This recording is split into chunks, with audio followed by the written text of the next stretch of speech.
നമസ്കാരം, പ്രവാസി മലയാളിയിലേക്ക് സ്വാഗതം. ഒമാനിലെ ദോഫാർ മേഖലയിൽ കനത്ത മഴ തുടരുന്നു.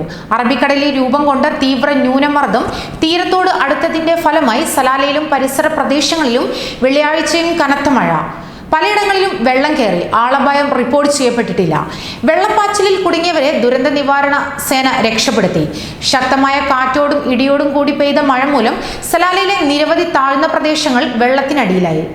ഈ പ്രദേശങ്ങളിലെ റോഡുകളിലെ ഗതാഗതം മുടങ്ങുകയും നിർത്തിയിട്ടിരുന്ന വാഹനങ്ങളിൽ വെള്ളം കയറിയതിനാൽ നാശനഷ്ടങ്ങൾ ഉണ്ടായതായും റിപ്പോർട്ടുകൾ സൂചിപ്പിക്കുന്നു.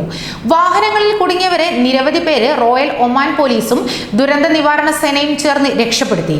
മുൻകരുതൽ നടപടികളുടെ ഭാഗമായി സദായിലെ സർക്കാർ ആശുപത്രിയിലെ രോഗികളെ സലാല ഗാബൂസ് ആശുപത്രിയിലേക്ക് മാറ്റിയിട്ടുണ്ട്. അടിയന്തര സാഹചര്യങ്ങൾ നേരിടുന്നതിനുള്ള സമിതിയുടെ യോഗം ഇന്നലെ രാവിലെ കൂടുകയും മഴ മൂലമുണ്ടാകുന്ന വെള്ളപ്പാച്ചിലുകളെ നേരിടാൻ എല്ലാ സന്നാഹങ്ങളും ജാഗ്രതയോടെ പ്രവർത്തിച്ചു വരുന്നതായും ദുരന്ത നിവാരണ സേന വ്യക്തമാക്കി. അടുത്ത 24 മണിക്കൂറിനുള്ളിൽ സലാലയിലും പരിസരത്തും 100 മുതൽ 200 മില്ലിമീറ്റർ വരെ മഴ പെയ്യാൻ സാധ്യതയുണ്ട്. ശക്തമായ കാറ്റും ഉണ്ടാകാൻ സാധ്യതയുള്ളതിനാൽ ജാഗ്രത പാലിക്കണമെന്ന് സുരക്ഷാ അധികൃതർ അറിയിച്ചു. ദൂരക്കാഴ്ച കുറയാനിടയുള്ളതിനാൽ വാഹനമോടിക്കുന്നവർ ജാഗ്രത പുലർത്തണം. കടൽ പ്രക്ഷുബ്ധമായിരിക്കും. ദോഫാറിൽ തിരമാലകൾ 5 മീറ്റർ വരെയും അൽ വുസദയിൽ 3 മീറ്റർ വരെയും ഉയരാൻ സാധ്യതയുണ്ട്. ജനങ്ങൾ ജാഗ്രത പാലിക്കുവാൻ റോയൽ ഒമാൻ പോലീസും ആവശ്യപ്പെട്ടിട്ടുണ്ട്.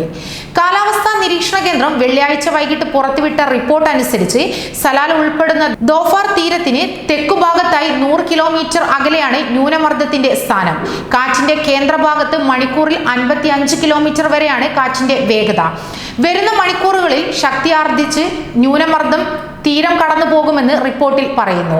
കൂടുതൽ പ്രവാസി വാർത്തകൾക്കായി ഈ ചാനൽ സബ്സ്ക്രൈബ് ചെയ്യുക.